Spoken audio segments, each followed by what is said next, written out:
Welcome, Pewter Report readers, viewers, and listeners to a brand new edition of the Pewter Report podcast. It is a Thursday edition of the show, the last one of the week, but we are saving the best for last because we have a very special guest today, and it is Bucs wide receiver Cyril Grayson Jr. I'm your host, Matt Matera. Joined with me is JC Allen, and JC is a little bit under the weather right now, so he's going to give us our Michael Jordan flu game. JC, how are you, my friend? Yeah, just battling this flu here. Give me that, game 6, Michael Jordan. We got the game 1 tipping off between my Celtics and the Warriors, so hopefully I can channel that type of energy through them. And I'm so excited to have Cyril on here. I met Cyril for the first time over at the Arians Family Foundation, and he's a ball of life. He's a character. I can't wait to talk about some things that he was pulling off out there, and it's very awesome to have him on the show and not to pick his knowledge as a player, but also as a person too, and give you guys an insight of, what he's all about, what he likes to do when he's not on the field and not, doing his damn thing out there. Yeah, 100%. So without further ado, joining the show is a man who is the definition of perseverance and is on the come up based on what he was doing last season. We're excited to see what he can do this year. It is Cyril Grayson Jr. Cyril, thank you so much for joining the show, and how you doing today? Thank you, man. JC, man. I'm doing good. Kind of like JC, I've been a little under the weather. I don't know if it's like allergies or maybe a flu or something like that, just trying to figure it out. But other than that, I took my nap already after work, so I'm feeling pretty good, excited to be on the show. Yeah, and it's important to get in those naps, like really at any time of the year. But in Florida right now, like we haven't even really reached the summer. I know Memorial Day is the unofficial summer, but you're running around out there for a couple of hours in practice here in Tampa heat. Like that wears you down pretty quickly. I don't think people necessarily realize that.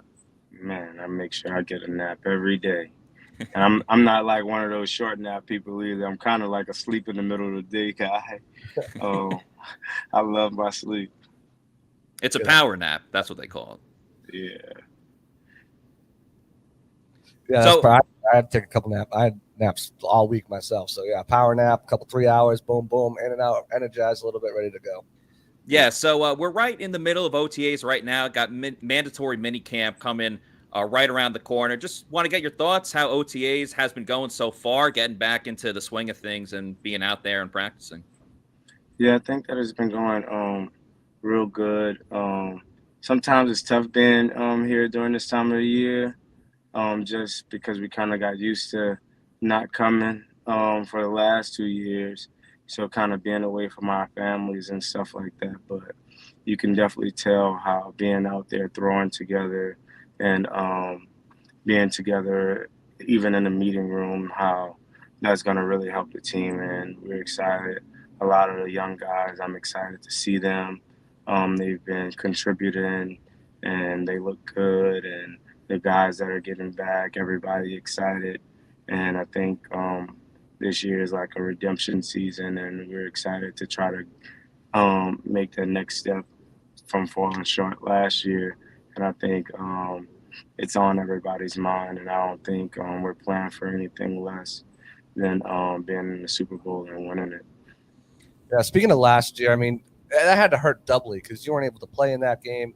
I think you had the hamstring injury that limited you into the playoffs. How difficult was that getting over that game, and how difficult was it not to be able to play? Were you close? Was it just something you tested out, couldn't go? How did that all shake down before that final game of the season?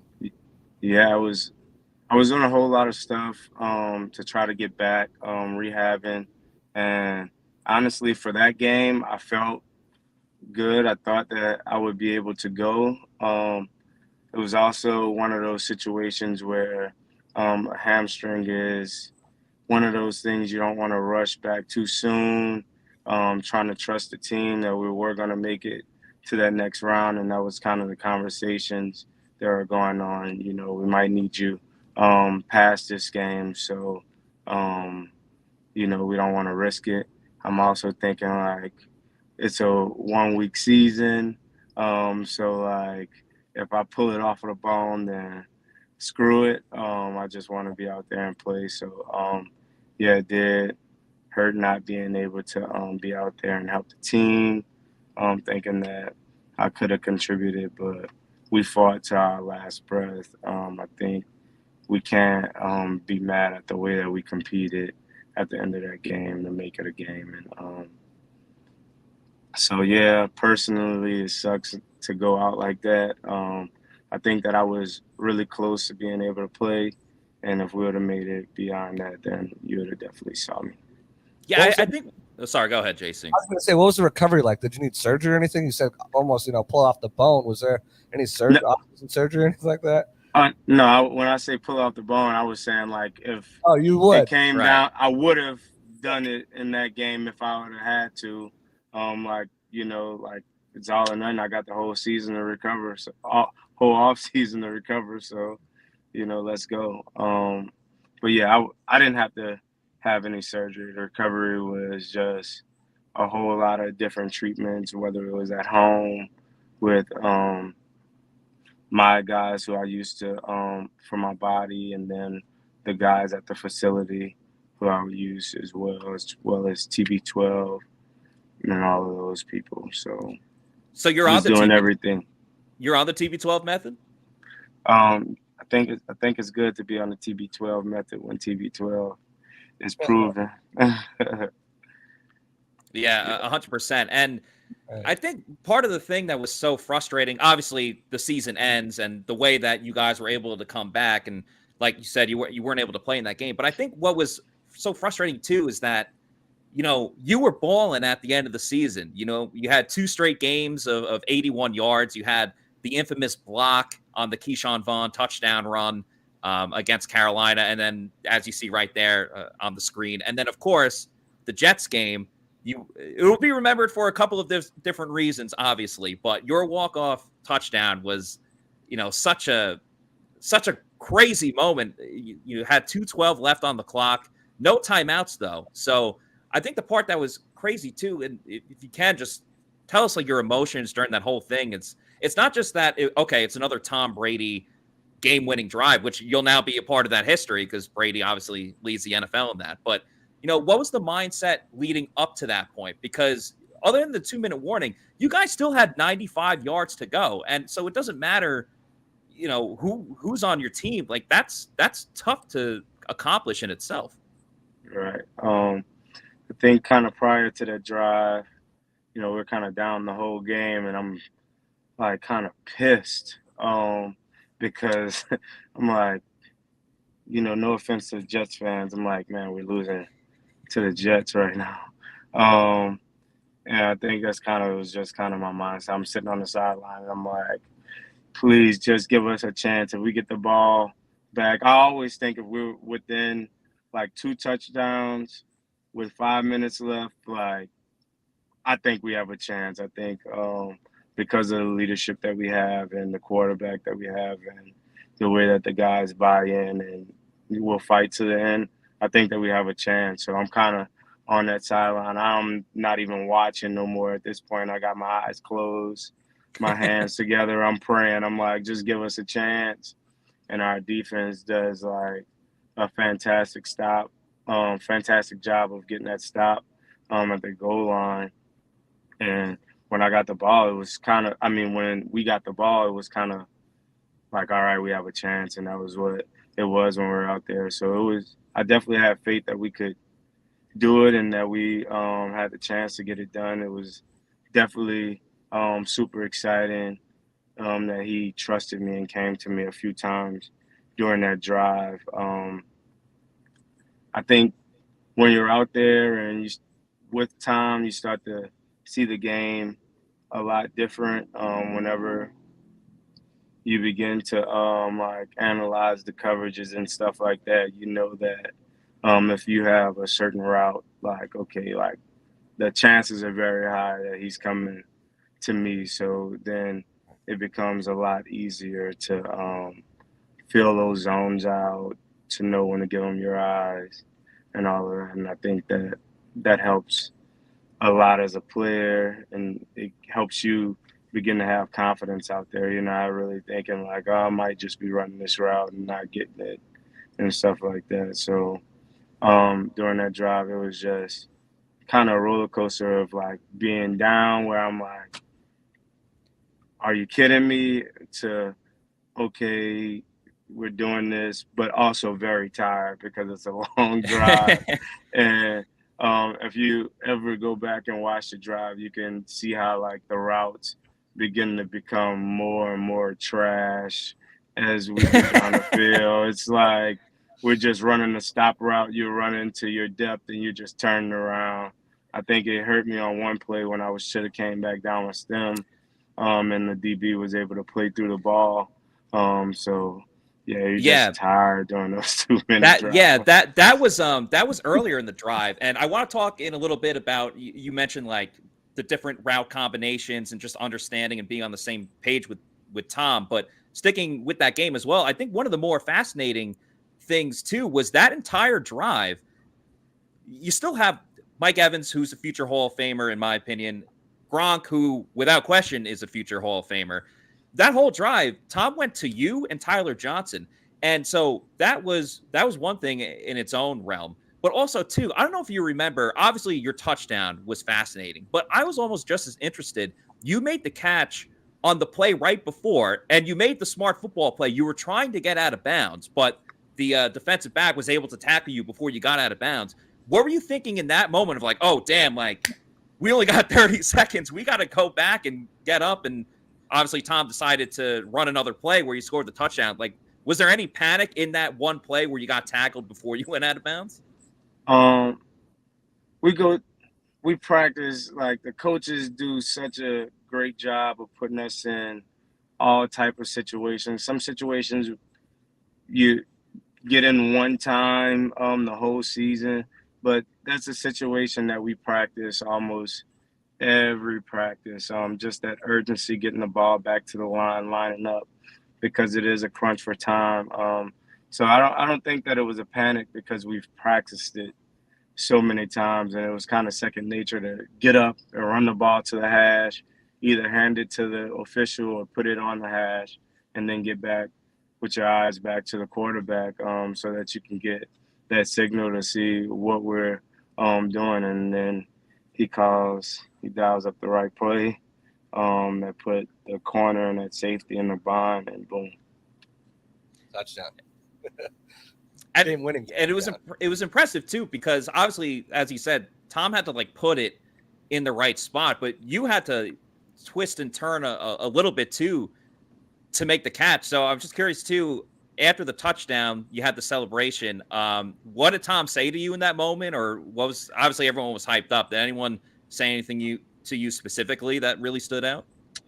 We were so turned that I don't even know. I do go back and watch film, and I'm like, I kind of always forget to go, like on both of my touchdowns this past season. I see Tom running down like as I'm watching it on film, and everybody else is turning me up so much, I kind of forget to go and celebrate with him in that very moment. But obviously when we get to the sideline, I always go over there and make sure I tell him like great job or whatever. And then we were kind of running to the sideline. I don't remember if we kicked no, we ran a play. No, we went for two. We went for two. So we were kind of running to the sideline. So it was kind of like we was able to celebrate right after we went for two. Yeah. Now that was your second career touchdown. Your first one, first of all, you got your first career NFL touchdown. That's a special moment in itself. But the fact that you did it against the Saints, you're from that area, you went to school at LSU, you actually even spent a little time with the Saints. How special was that moment for you? And obviously it was a huge play. It was a 50-yard throw from Brady to you, and you scored. How special was that moment? Man, that was amazing. My family was there, a bunch of my family, my friends. So just being able to do it in my hometown, the team that I rooted for as I grew up, and like you said, was able to spend some time for. To me, it's kind of like I tweeted out probably before that, and I thought I was gonna like fulfill the tweet. I was like, I'm coming home to be the villain or something like that. So I was just excited about going win that game, and then we know how it ended up turning out. But yeah, it was special. First touchdown. I always tell the young guys, we got to practice touchdowns. because like they're so hard to come by. You see some guys, they score all the time, but Yeah. it's so hard to get in the end zone for like a bunch of preseasons. I was never able to score. I always was able to get a good stat line, have decent yards and catches, but I never was able to score besides like a 2-point conversion when I was in Seattle my second year, I believe. Maybe my first year, I don't even remember. But it's so hard to get in the end zone, and like the guys tell me, like Antonio Brown, Chris, Mike, bro, you got to just practice scoring. And every time you get in there, you got to get excited and celebrate. They told me my first one, I didn't celebrate enough. So that's why you got what you got against the Jets. Speaking of Antonio Brown, again, the Jets game, that was when things kind of blew up, and I know it's in the rear view, but it's also when you're able to take a bigger step in that offense, and it paid out well for you. Obviously, it was the game-winning touchdown, but where were you when all that happened? You mentioned the leadership to bring the team back together and move past it. There was talk about in the locker room being upset with target share. When you said you were kind of pissed, I was hoping you weren't going to go with how many targets you were getting there. But like, what happened there? I mean, if you feel comfortable talking about it. Yeah, I honestly have no idea what happened or when everything transpired. I was out on the field. The only thing that I do remember, I guess I figured something was going on then, is I was in the game, and then it was a personnel when he was supposed to come in, and I'm guessing stuff already happened, and that's when he kind of waved them off, and I went back in the game, and again he was able to. I got a so I thanks Antonio Brown, but I'm good friends with him now, and I think that he's a great guy, and I think that his competitive nature sometimes you know boils over sometimes. But I don't know what happened exactly on the sideline, but I know that I was able to make the best of my opportunity. Fair enough. And nonetheless, as JC, as you just said, it gave you more opportunities to, really show yourself. And it really, this whole league is about what have you done for me lately? And I said at the beginning, you were on the come up there. I think we were truly seeing you progress as a wide receiver, because for those that don't know, you didn't play college football. You went to LSU and you were on the track team, and then you went to their pro day, and that's how you ended up getting signed by Seattle.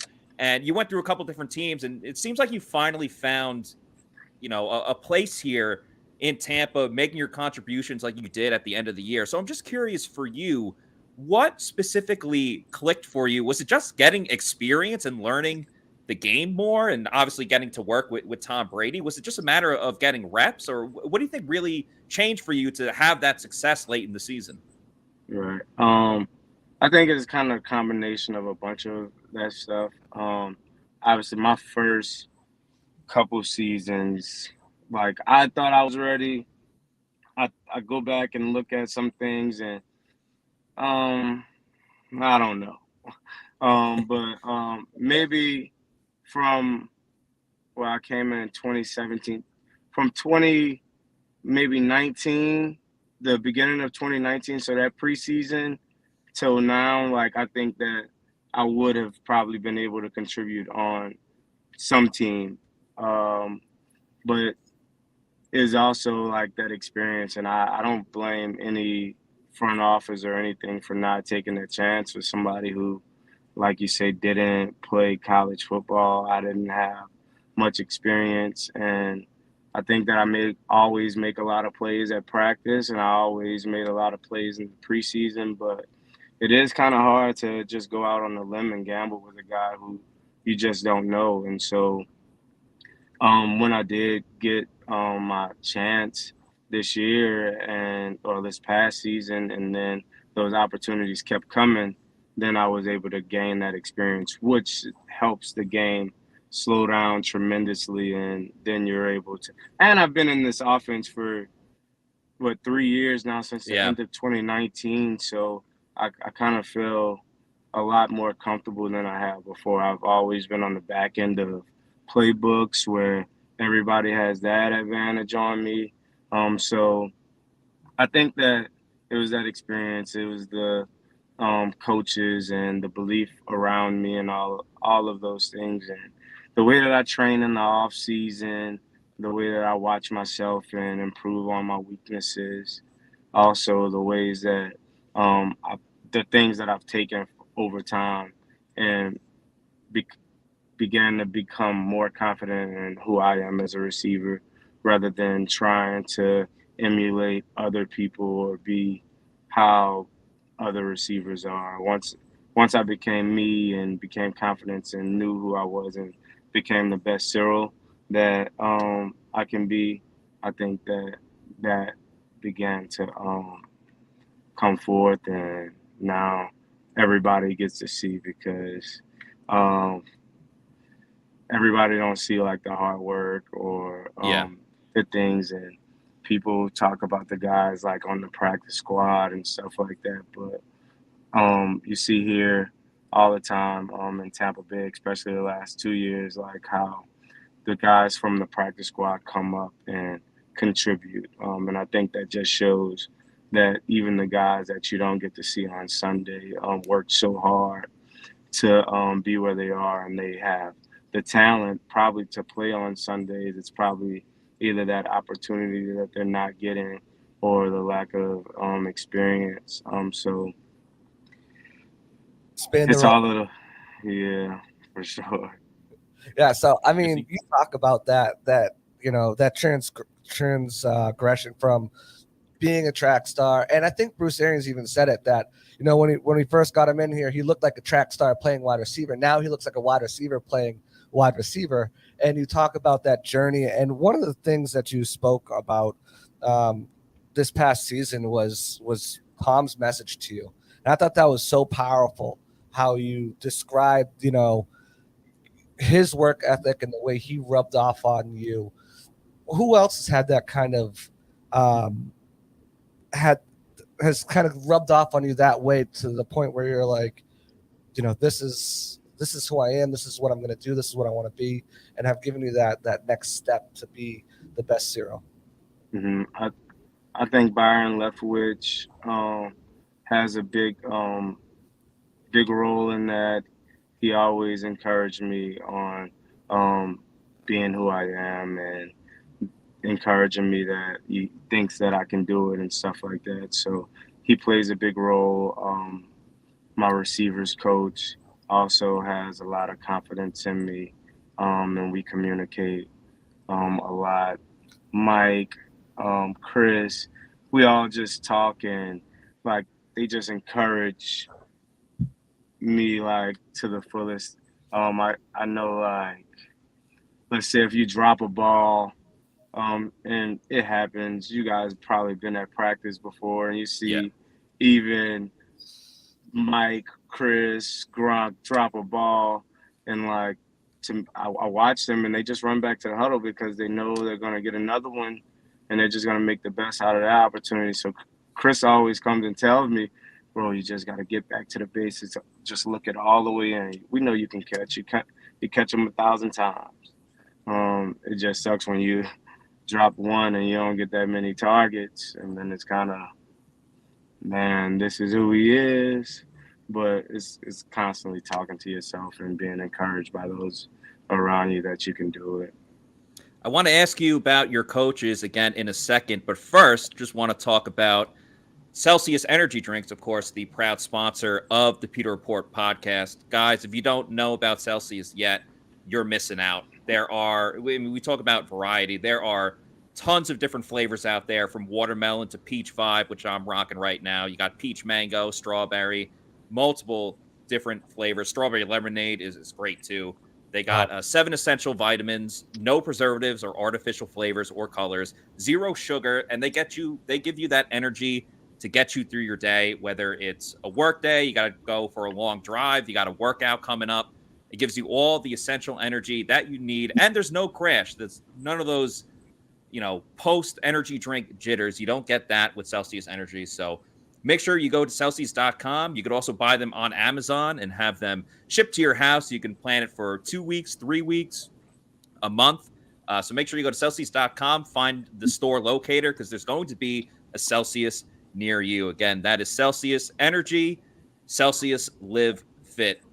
You just mentioned your coaches a couple minutes ago, and obviously Byron Leftwich has been huge, not just for you, but for the entire offense. But how has Kevin Garver really helped you in your progression, along with Thad Lewis? We've heard a lot of great things about him, and that he's, the next big thing when it comes to coaches and moving up that rank. How influential have they been for you in your progression? And all of them are great. Kevin and Thad both will meet with me as early as I need to. They're always in the building. I show up early sometimes. Thad is just I I love to see his growth. I was talking to him maybe last week, and I told him kind of how they tell me. I'm like, boy, I'm proud of you. I've seen you grow or whatever. I see how you're learning, how you implementing different things, and he's not afraid of like that feedback from the players. Like, okay, like, what am I doing right? What am I doing wrong? How can I improve? And I think also Kevin as well. We meet on the individual basis, whether it's about life or whether it's about ball, and they're always asking how can I improve, and I think that's what helps people trend upward because they're looking for growth. They're looking for positive or negative criticism, so that they can improve what they're doing. I think that both of them will be in a higher position than they are in the near future. Um, Byron is just a great offensive mind, but he's also relatable. He comes and talks to us. He's done it before. He's been there. So whether he have to pull you to the side and tell you in a different way than he's telling everybody else, I think that helped because we all are different type of learners, whether it's kinesthetic, um, whether it's reading. I don't know all of the words anymore. I used to be a great vocabulary. But yeah, they try to teach you in the way that you learn, and they give you chances. And I think that's what helps. That's awesome, and it really prescribes why Bruce Arians pushes for such a big staff. I mean, he's not the head coach anymore, but when he was, he pushes for such a large staff to give players that individualized learning and to help them learn, because maybe this guy teaches one way better than the other guy, but you want to get as many hands in the pot to develop as many players as you can. And obviously that's turned out great with you. But now you've talked about, your kind of journey on, and now have you've been here since 2019. You got the playbook. You're not the guy at the back end of the roster that's getting the playbook and learning it, coming in and just learning installs on a weekly basis because you just signed with a team, or you're running the practice squad scout team or something. You have a legitimate shot to win the number 4 wide receiving job on this offense. So now it becomes your responsibility to not only compete with the other players, but also be that mentor, be that veteran guy to show these young guys. So out of the group below you who are thriving for their opportunity, who stood out the most? I mean, Jalen Darden, obviously rookie last year, had an up and down season, and then they brought in a bunch of guys as undrafted free agents. Seeing these guys in practice during OTAs, who stood out to you? I think, man, it's kind of hard because watching these guys, all of them look so good. They bring different things to the pot. I guess I'll start with Jalen. You can tell his confidence is up. He knows the playbook a lot better, and Jalen's just one of the best movers I've ever seen in my life. The way that he changed directions, the way that he's just so shifty. He's off balance, but he's balanced. It's where he can catch the ball. He has a great range, and I think that his confidence is gonna help him a lot. He knows what to expect out of the game this year, rather than when you come in as a rookie, it's so hard to try to learn the especially after playbook exactly, and then you've been a returner. Sometimes you get hit hard, and so it's kind of like, damn, like the NFL is kind of a little rough when you're moving so much, and nobody can touch you in college because you're so agile and fast. But then you get to the NFL and you got guys that's like 6'6", 240 pounds, and they're the same speed as you. It's kind of rough. Um, but I think that he looks really, really good. I'm excited to see what he's gonna do. And then there's DT, who is like a freaking ninja. He he's so fast and explosive. I told him that, like, man, like it don't look like it's anything that you can't do. Because he can jump, he can run, he can stop. Like he's good, and I just pay attention to people, and he walks around with a notebook and takes notes. And when you talk to him, he listens, he writes it down, and he makes those changes. So I'm excited to see what he does. Then KG, um, he is like kind of just like DT. He's a little bit bigger, but he also moves really well. He's picking up the concepts, and I think that he's gonna be able to show a lot of people what he has in the preseason as well. Cam, I think that he showed a lot during what was it, rookie mini camp, and that's why he was able to. And this week, I can kind of hear him saying like he's getting back to that. He made a lot of big plays yesterday and today, and so I think it's another great deep room that we have. And then you have Vincent. We played together in Houston for a little while, and he's a burner. He also will be able to play special teams. He's been making a lot of plays on offense as well. He can move around at different positions. So I think we got a lot of good guys that y'all gonna be excited to see, especially when training camp comes around. I can talk about all of them because I pay attention to them and I just watch them, and I talk to them all the time because, like you said, I get to be that mentor. I always kind of try to be that guy to the undrafted guys and just kind of tell them to keep the faith and work hard because it's not impossible for them to make the team and contribute and be here. And I tell them that they deserve to be here because it's not. And I heard them say today, it was we were walking away, man, this NFL thing is not like anything that I thought it was. I thought you guys would kind of be a-holes and not talk to us. But I think that we have a great room where we don't mind giving the game away because you can still eat and not take off people's plate. Yeah, that's awesome, the perspective that you have there, because everyone has a different path of getting to the NFL. You know, there's your first round picks, there's players that go undrafted, there's players that like you that didn't play in college. So there's so many different routes to to make it to this level. So kudos to you for that. We actually had Will Golston on the show last week, he's going into his 10th year, and I asked him, he's been here for so long. What is something that he knows now that he wishes he knew when he first entered the NFL? So I'll ask you the same question. What is something that you wish you knew when you first got there? When I very first got in, I wish I knew to ask, like I can go to people and ask them things and ask like, what do I have? I did it a little bit, but I kind of also was timid about it. I didn't go willingly like upstairs to talk to the coaches and get that extra time and stuff like that.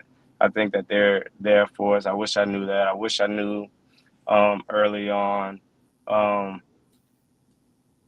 to take care of my body better and do like a lot of things. because you kind of take it for granted. You just go and practice without going to get a couple massages a week. You're going to tear it down. But it's also kind of expensive. So I do understand when people don't do it, but it's your tool and you kind of just got to take care of it. Yeah, I hear you. That could be intimidating. You walk into a room, you're around all these, NFL veterans. I want to get back to the current roster right now. We just asked you about, receivers that stood out to you, but you go up against a lot of cornerbacks and safeties as well too in practice. Are there any players that really stand out to you, whether it's Zyon McCollum or maybe another undrafted free agent that's in there, or just how is it going against, guys like Jamel Dean as well too? Yeah, I think that Zyon, like speaking of new guys that's just kind of popping up, that that I see, and I'm like, man, he's going to be. I think Zion's going to be a good player that's going to contribute a lot on defense this year. I think that I don't even know his name right now. Like I can't think of his name, but he's wearing jersey number 51. I think he's an undrafted linebacker. He's Yeah. all over the place, and I think that he looks like a really good football player. Last name starts with an O. I haven't figured out how to pronounce it yet. Yeah, It's from Rutgers. he looks really good out there. And then the new guys that we added in, Kiki, Logan, so Keanu Neal and Logan Ryan, like they look really good. I think that they're gonna contribute to the defense. And then you have the young linebackers who are getting a lot of time now, like KJ Britt, and 51 that I've been seeing. They've been flashing off to me. And obviously our starters who they've been looking good. We was able to see Carlton Davis. I haven't been out there like every practice. I've been just making sure my body's right for this mini camp that's coming up, and I've also been doing a lot of charity work. So I've kind of been missing a bit of time and also doing a lot of work on the side. So That's so awesome. I haven't been there like OD. Like I've probably been there like 1 or 2 days a week where I've been on the field. Yeah, I was going to say last week when we were there, we saw you working out individually on, just on your own, working out individually. I'll ask you about that in a second. But more importantly, that's awesome that you're doing all this charity work. You want to tell us a little bit about what you're involved with? So one that I kind of even felt more in love with is Hope for the Warriors. And they help U.S. Army, the veterans transition back into civilian life. And just listening to what they do and how hard it is to come back, and listening to one of the guys give a testimony how they're trained to go to war and never come back. They're not trained to come back. They're trained to go to war and fight for the country, and maybe never come back. They say if they come back, then cool, but they're prepared to die when they go over there. And I had a lot of military in my family, and I never even really heard those stories like that. But just knowing that they want to transition back, whether they're dismembered and stuff like that, they want to be able to get back involved in society, whether they need psychologists, psychiatrists, whether they need to learn how to operate a vehicle without legs and all of that. That's what Hope for the Warriors does.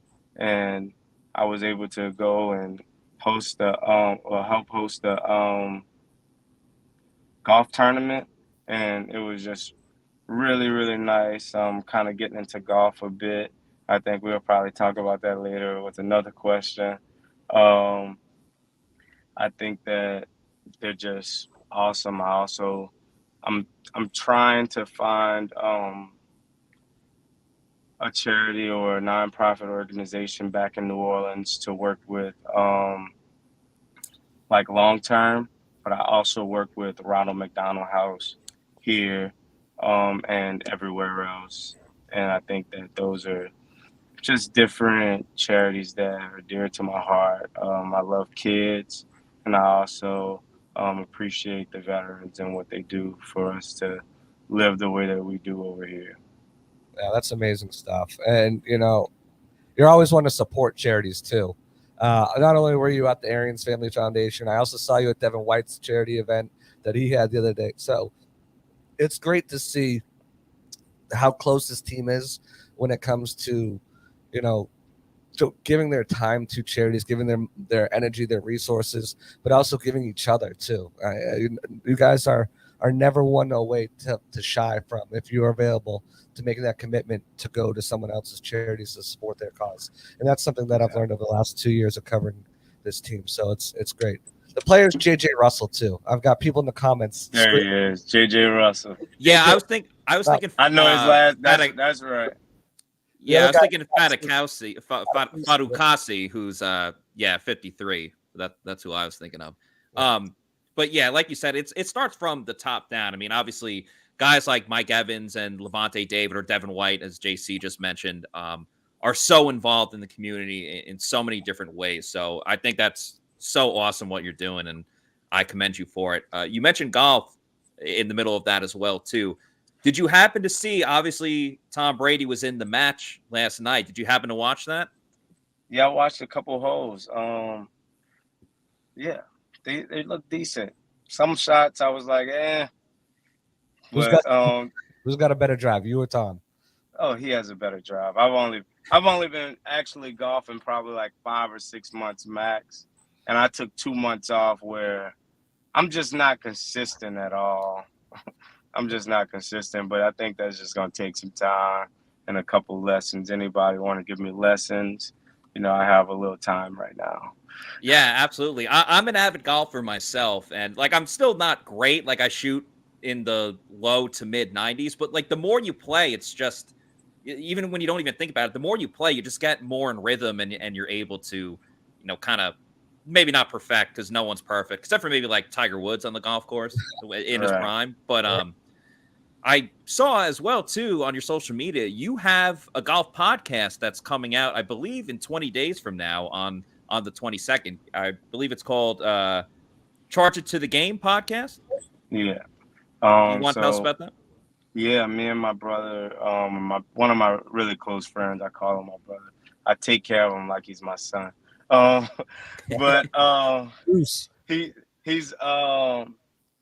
he's a good dude. He's the one who kind of got me into golf.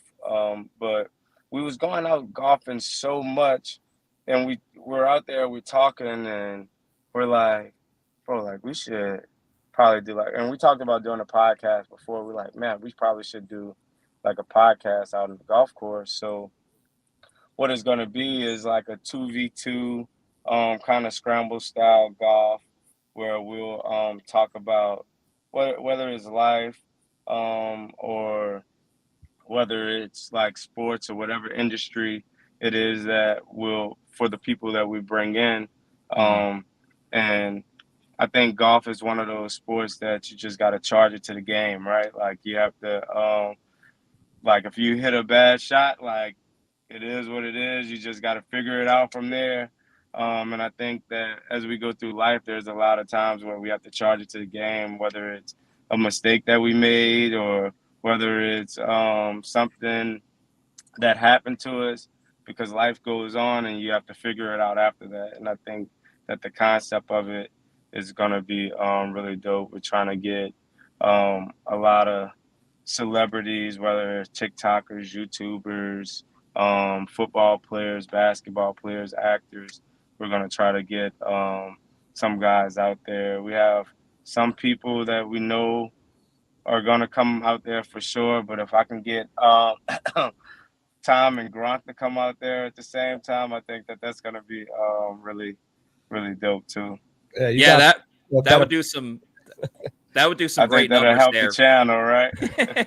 that would do some numbers there. And I think one of the most interesting things about golf, whether you're playing it or you're watching it, is the mental fortitude of it, because you're playing against yourself. Like, yes, you're playing against the field or an opponent, but golf can be so rewarding when you finally hit that good shot, but it's so frustrating, like in between. Like, I can't chip. I can drive off the tee pretty well. My iron's okay.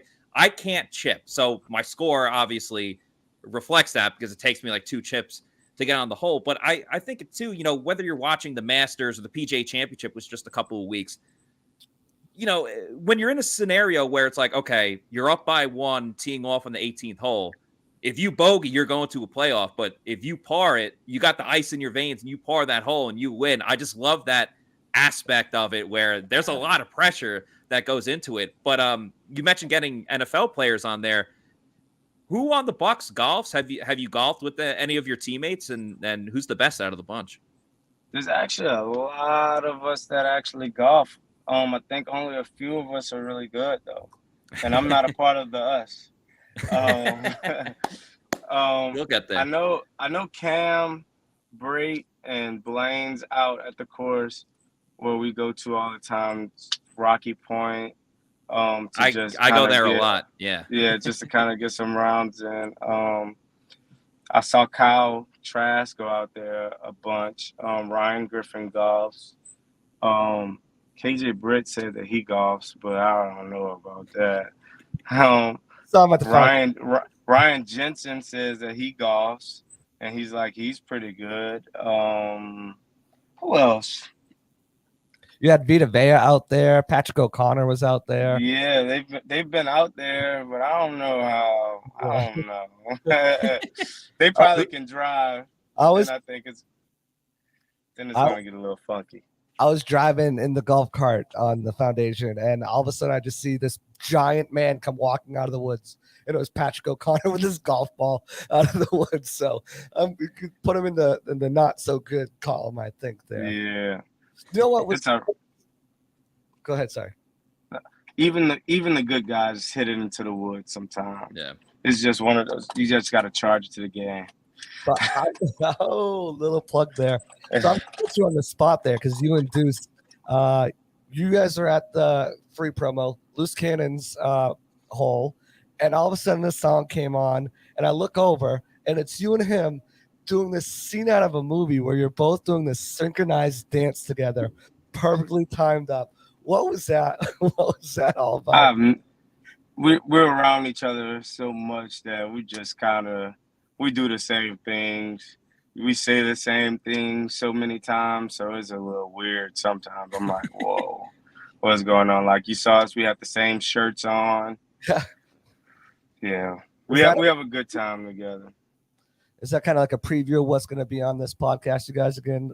Matt, we have a short clip we're going to probably release tomorrow. I think that'll kind of show what it's going to be. We're going to show the good, bad shots, and us just kind of having a good time out there.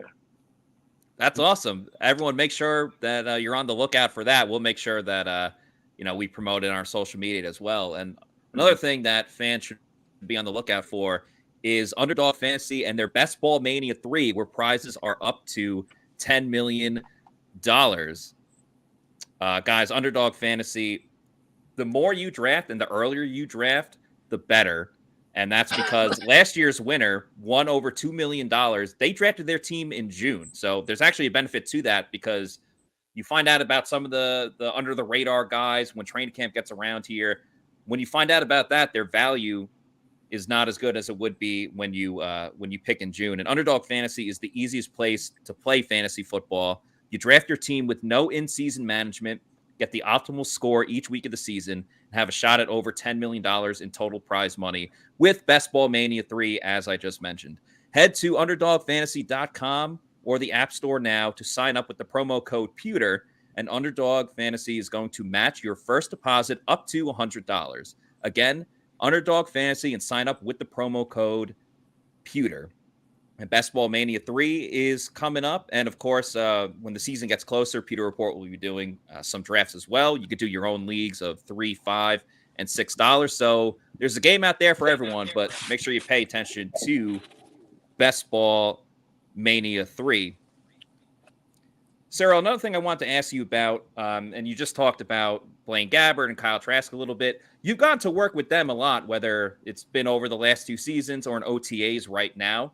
What do you see from them? Are there any similarities and differences, and particularly with Trask because he's still young and eventually may be the future of the Bucs starting quarterback franchise? What do you see with Kyle Trask?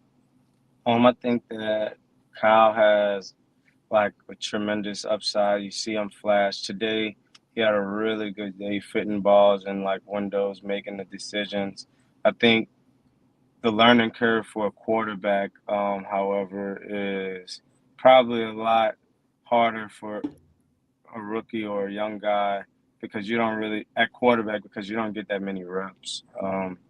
And I think the more and more reps that he get, the more that they're teaching him, the better that he'll get because he has all of the tools that you need to be a really good quarterback. And once he gets the confidence, I think that he'll start to rise to the occasion in more of a way. I was able to work with him even in the off season, and you can tell that his confidence is getting up too. And the more that he learns and the more reps that he takes, he'll be kind of right where we need him to be when it's time for him to take over. Yeah, it was almost like a redshirt year for him. So I think, and especially too, last year when he's on the team, he's almost running, the scout team offense where if you guys are playing the Falcons, he's running the Falcons offense. He hasn't even gotten to totally run your offense that's going on right now. And what do you see from Blaine Gabbert as well, too? He's obviously a longtime veteran of this league, one of the better backup quarterbacks. I'm sure you've worked with him a lot, too. What do you see from Blaine? I think Blaine also is like a really good quarterback. I think that he commands the offense. He knows everything that's going on.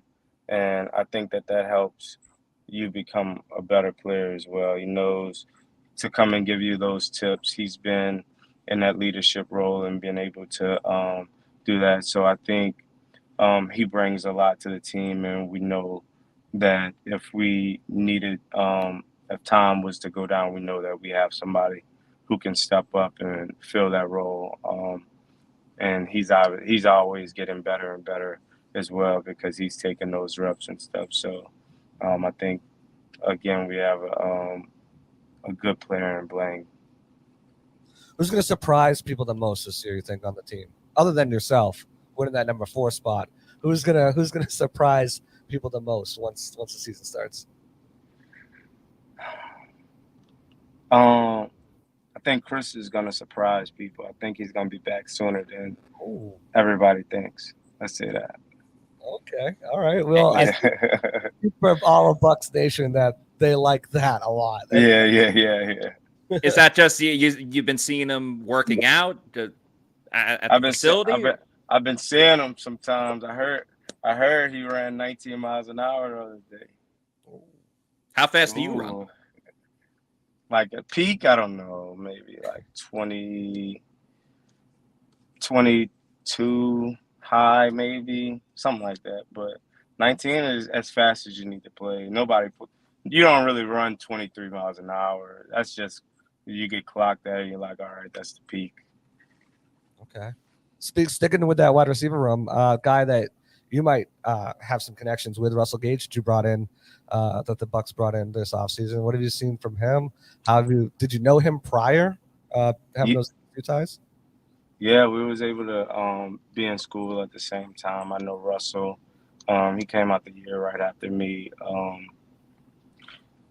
He's a really good player, very, very athletic, and he knows the game. He has a good feel for the zones and stuff like that, can go up and catch the ball, can runs good routes, good releases. I think he's a great addition to the team, and I think that he's going to contribute a lot.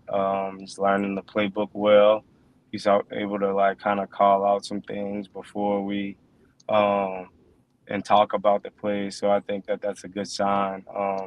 And that's the only thing I think that he'll have to catch up with is just learning the plays and getting the playbook. And I think that he'll be a great contributor on this team. Any secret meetings with Tom? We know he hasn't been at OTAs. But has there been any like, hey, come over here, we'll meet up, or he's just busy living his best off-season life right now? I think secrets are secrets. Oh, okay. Understood. We'll All right. see. I do want to ask you, as we were just talking about speed, obviously, with you being a track star, you're one of the fastest players on the team. Who is the fastest player on the Tampa Bay Buccaneers? And if you could, you can give, top 5 fastest players on this team right now. I imagine Scotty's in the mix, Jalen Darden, Jamel Dean's pretty fast, Zyon McCollum, I believe, ran a 4.3 40-yard dash, much like yourself. Fastest, the top 5 fastest guys on it. It's a bunch that's at the top that's really fast. Rashad Robinson might be the fastest one on the team. Really? Might be the fastest one. Really fast. You see him like running across the field, catching people sometimes. Then you have, I'll just start with defense, and then you have Jamel Dean, who would probably be a part of the 4x1 as well. And then you have me, Scotty, Vincent, Rashad, and then then you got Mike and Chris. I don't know. I can't even put it in a good order.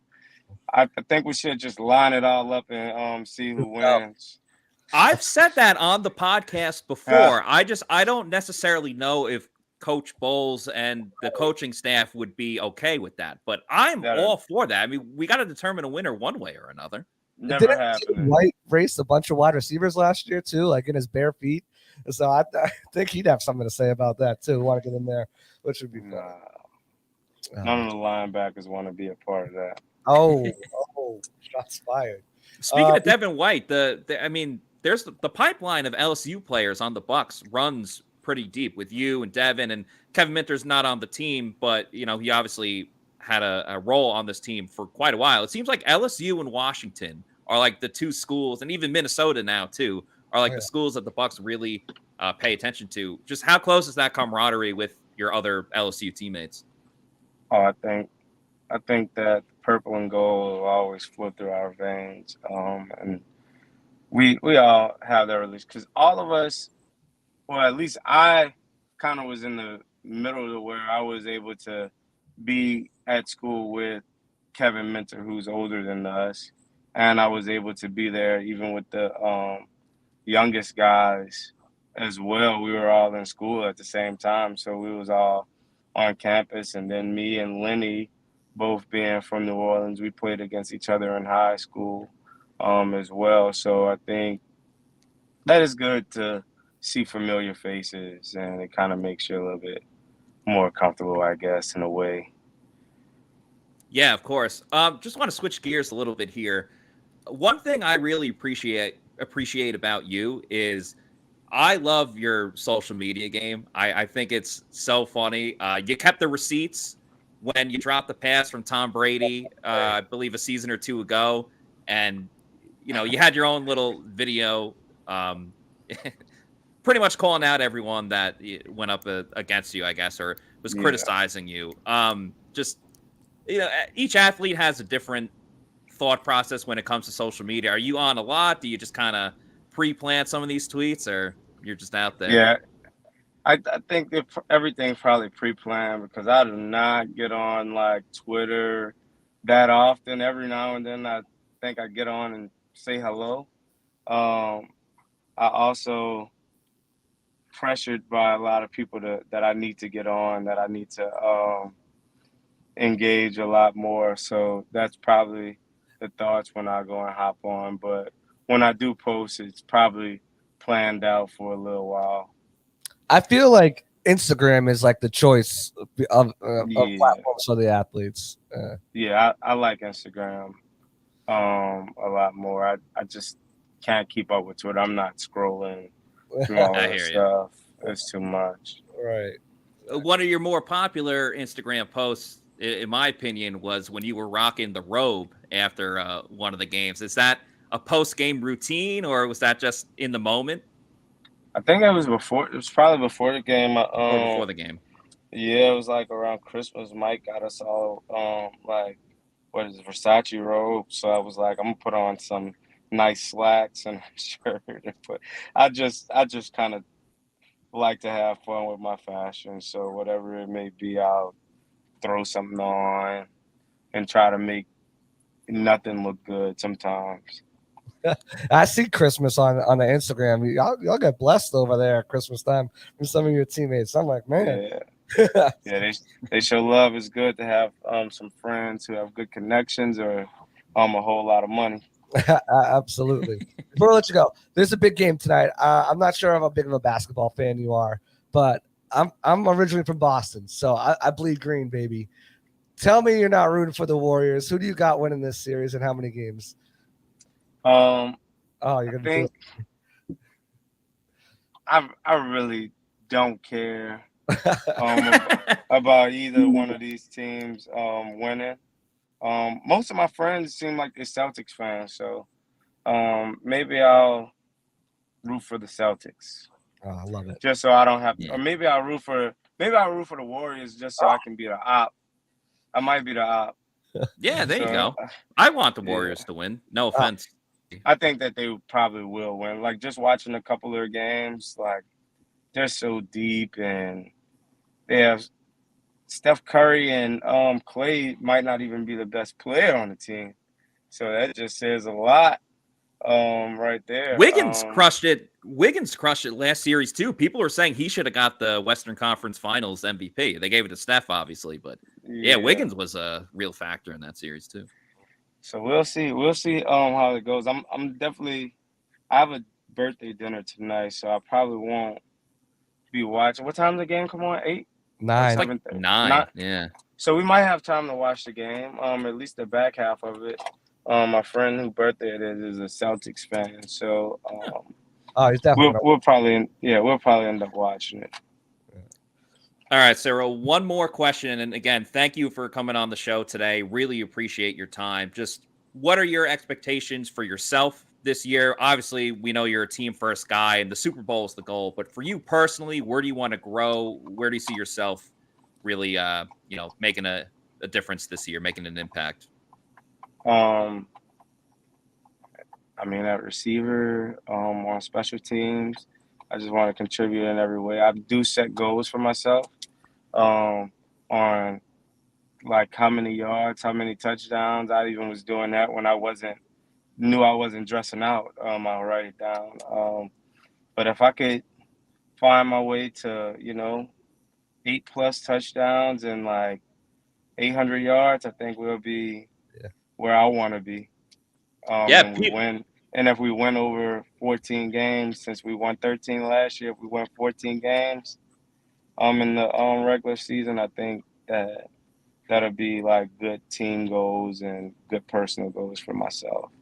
I think that's an awesome goal, and Bucs fans would be ecstatic if that's what you're bringing to the team this year. So again, Cyril, thank you so much for joining the show. I'm really excited to see what you're going to do this year, obviously building on what you did towards the end of last year. So thank you again so much for joining the Thank you guys for having me, man. I appreciate it. Absolutely. Thanks, man. I'll be in touch. Yeah, for sure. All right. Great. Thank you again to Cyril Grayson Jr. joining the show. And another thing that's great, ladies and gentlemen, is Pin Chasers. As you see here, Pin Chasers has multiple different locations from East Pasco to Zephyr Hills, Midtown, and Veterans. They got a location very close to the Advent Health Training Center where the Bucs have their practices.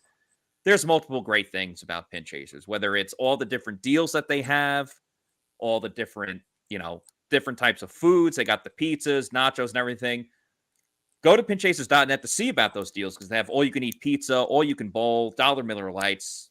The brunch on the weekends is great, too. So make sure you go to pinchasers.net to reserve a lane or book a party. It's a fun night out with family and friends. If you book that birthday party, you're not just getting bowling, you're getting the arcade as well, too. So there's multiple different options, and you could see what they have to offer at pinchasers.net. All right, just wrapping up the show here. JC, that was awesome. Cyril Grayson Jr. coming on the show. Just fantastic. A lot of great insight for a guy that has been around the block, to say the least. He's been on multiple different teams and seems like he's getting better. At this point, a lot of NFL players start regressing a little bit, but I think the best is yet to come for him.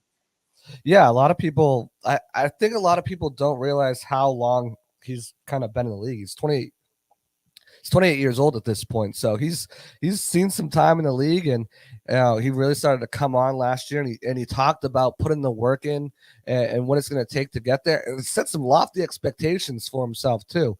800 yards, 8 touchdowns. Yeah. If he grabs that, you're looking at a guy who for sure will be part of a main rotation at that number 4 spot, and potentially help the Bucs win 14 games if he has production like that. And I know you've been super high on him all off season. I also think that he's got a really good shot at winning that number 4. I think it's a wide open competition, barring they bring anybody else in. So I mean, it depends if he can build upon last year. And again, the most difficult part, and he talked about it, if you're just tuning in, go back and watching the early part, was he really wanted to be out there in those playoff games, but his hamstring, right. And he thought he could, but I thought that was really interesting that he said that they wanted to save him for the next round. So if he could have got out there maybe and replicated what he was doing at the end of the season, maybe a lot of people would be looking at that number 4 spot as already locked up to Cyril's. So it's interesting. Yeah, we'll see if Cyril can get it this year. Obviously, I think Tyler Johnson is probably the guy that is most likely to get it, but I think he's going to have a role on this team. He mentioned receiver, special teams. I think he's going to contribute in one way or another. And JC, you're talking about, the Bucs potentially getting up to 14 wins this season. You can bet on that if you wanted to. And the best place to do that would be at MyBookie and mybookie.ag. You obviously have the NBA Finals coming up tonight, as we talked about with Cyril. And you got playoff hockey. Unfortunately, the Bolts lost last night, but we won't talk about that because they'll just go and win tomorrow's game. And you have baseball going on right now, too. And there's 162 games in the season. That can feel like a grind, but you can put the excitement back into it each and every game with MyBookie. There's run lines, money lines, props galore, first inning no runs. I've talked about that a ton. Love that bet. And nobody gives you more opportunities to win than MyBookie. Getting started is simple. You deposit up to $1,000 and play with $500 instantly. Just use promo code Pewter to claim a MyBookie deposit bonus. Whether you're a diehard fan or a newcomer to the sport, there's never been a better time to join the MyBookie family. Go ahead and sign up today using promo code Pewter to secure your first deposit bonus up to $1,000. Whatever you put in, they'll meet halfway, all the way up to $1,000, as I just said. Bet anything, anytime, anywhere with mybookie.ag. Again, that is promo code Pewter. All right, JC, as we wrap up here, this is the last episode of this week's show, but we got an action-packed podcast for next week because we have mandatory minicamp for the Bucs. That means we're getting Tom Brady. That means we're getting Mike Evans. Chris Godwin still injured, so we won't see him out there. But we'll see all the starters. We'll see some good on good. And those practices are the 7th, 8th, and 9th, which I believe is Tuesday, Wednesday, Thursday. So Monday show, we will give more of a preview, set the table for what to expect. And then obviously Tuesday, Wednesday, and Thursday, we will get into the nitty-gritty details of everything that we saw from mandatory minicamp. And one last thing before we get out of here is, please, if you can, hit the like button, hit the subscribe. It helps with our algorithm. It helps other people that might not know about this podcast, but is a Bucs fan or an NFL fan. It can help people go and learn about what we're doing and all the content that we're putting out. So whether it's pewterreport.com or Pewter Report TV, with all of our YouTube clips here, make sure you subscribe so you can get all of that information. JC, I know you were sick, man. Please go ahead. I was going to say also, while you're on pewterreport.com, make sure you guys subscribe to the Pewter Pulse. It'll keep you up to date with all the news that we're putting out, all of our articles, everything that's out there. You'll get a notification right to your email, so you'll never miss a thing. So make sure you're subscribing to that Pewter Pulse as well. Yeah, well said. There you have it. And thank you again for everyone for watching. For JC Allen, who, again, was doing the Michael Jordan flu game. For JC, I'm Matt Matera, and for Cyril Grayson Jr. for his contributions to the podcast today. I'm Matt Matera saying thanks everyone for watching, and we will catch you next week for some brand new editions of the Pewter Report podcast. Have a great weekend. Out. Go green. Go Warriors. No.